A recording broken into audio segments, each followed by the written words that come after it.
జాతీయ ఆదాయ భావనలను ఏ విధంగా అంచనా వేస్తారు? జాతీయ ఆదాయాన్ని అంచనా వేయడానికి 18వ శతాబ్దం నుంచి ఆర్థికవేత్తలు అనేక పద్ధతులను సూచించినారు.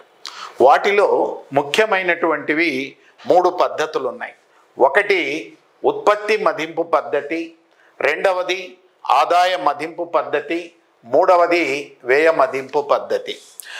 Dear aspirants, the next topic in national income is estimation of national income concepts.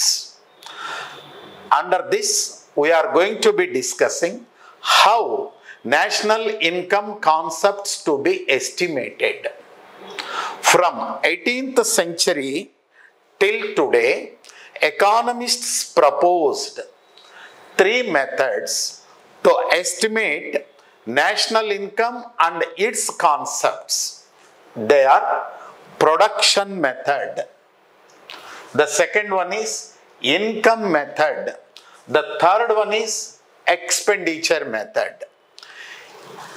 మరి ప్రస్తుతం ప్రతి దేశము కూడా జాతీయ ఆదాయాన్ని అంచనా వేయడానికి కొన్ని దేశాలు 3 పద్ధతులను పాటిస్తున్నవి, కొన్ని దేశాలు 2 పద్ధతులను పాటిస్తున్నది, మరికొన్ని దేశాలు ఈ మూడింటిలో ఏదో ఒక పద్ధతిని పాటిస్తున్నది.